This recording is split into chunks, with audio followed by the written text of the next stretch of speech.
Hello everyone. This is a new type of video that I have not tried before. I wanted to talk to you guys about something, and also I'm making this because I'm really close to 100 subscribers. I really do appreciate everyone that has decided to join this community. Today I want to talk about something that has been on my mind recently, since watching this video that caught my eye one day. I will get more into it, but I really think you should check it out yourself before and make sure to watch till the end for it to make sense.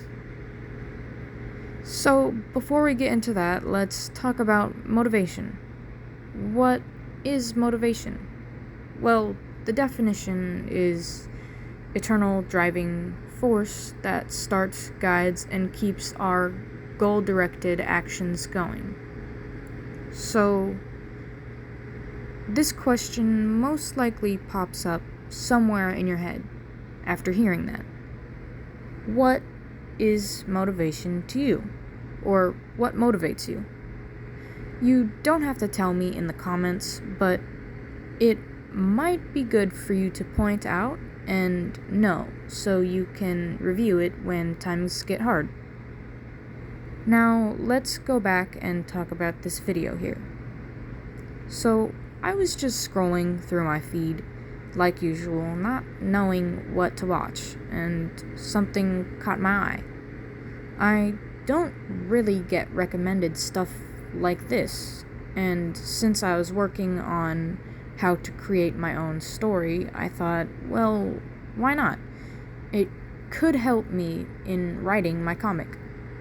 And I was right. The video starts off with a question that I myself never really thought about or asked myself. Why do we create art? I didn't really know how to answer that. I mean, I never thought about it till that very moment. So, what was I to say? For the longest time, I thought making art was just a fun hobby. You sit down, you have a cool idea, and you put it on paper. It's easy to think of art on a surface level. But through everything I've seen, why do I still do it? Even if it isn't fun sometimes, or I struggle with concepts, or if I want to get into art college someday, it probably won't be easy. And someday I might have asked myself that question on my own if I hadn't clicked on that video. So, why do I do it? Even if sometimes it isn't fun, I struggle at some points in my journey in creating, and I still don't know. So, there's a quote from that video at the end that makes me want to share my stories more. And it's this.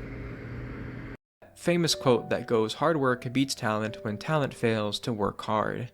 I believe with all my heart that quote is generally true, but the undertone of that is in a world where both parties worked as hard as reasonably possible, there is still something else that will inevitably separate the two people. But there's another quote from the manga Grappler Baki that I think better puts to words the idea in the first statement. That quote being, "Someone who works hard can never beat someone who enjoys himself." The idea being that if hard work beats talent, then passion will beat hard work, because mere effort cannot withstand the burning ambition of inspiration. Some of the people who have worked under Fujimoto in the real world, or in other words looked at his back, this man who never went to prep school or never worked as an assistant, helped teach and work with Yuji Kaika, the author of Hell's Paradise, Tatsuya Endo, the author of Spy Family, and Yukinobu Tatsu, the author of Dandadan. Something like that is unorthodox and shouldn't happen, and yet it did because Fujimoto was the one who did it. And so if we can safely assume that Fujino is Fujimoto's close stand-in within the story of Look Back, what is his reason? Why does he draw? While we couldn't ever know unless he told us with his own words, I think that the answer is clear. Fujino looking back on Kyomoto could very well be likened to Fujimoto looking back at movies. Like I mentioned at the top of the video, Fujimoto loves films and the stories those movies told him. In the interview, he mentions that seeing them makes him want to tell stories like them.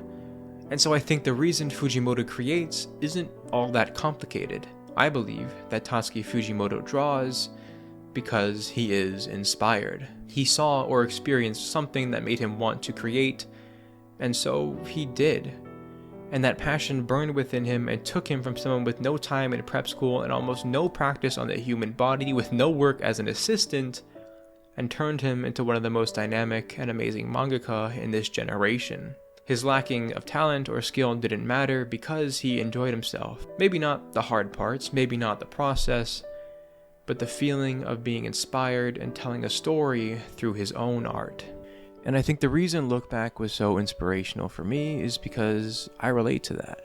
I remember when I was 13 and I finished The Red Pyramid and I immediately just started crying.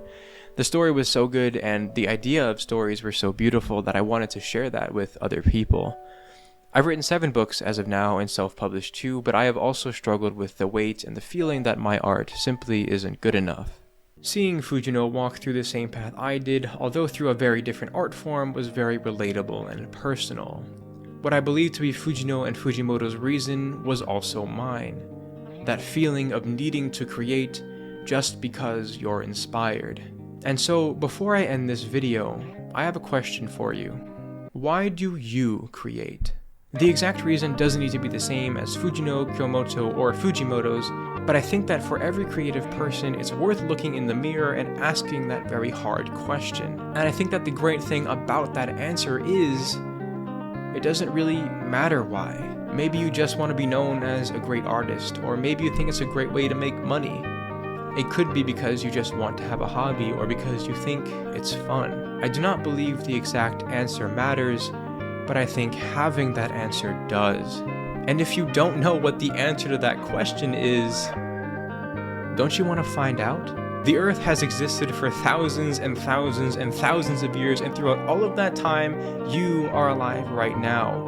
On a literal, anatomic level, there has never been anyone like you who's walked the face of the Earth, and there never will be again. So if there's a story within you that wants to be told, whether YouTube videos or manga or novels or paint, it deserves to be brought to life. For this brief time that you are on the Earth and you are alive and breathing, for the 5 or 5 million people that will see what you made, that story should be told. Art doesn't have value because of how many people see it, but because of how many people couldn't have created what you can. And everything you can do is completely and wholly unique. If you enjoyed this video, consider subscribing or checking out some of our other work.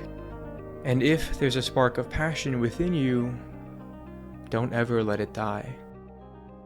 Until next time, keep dreaming.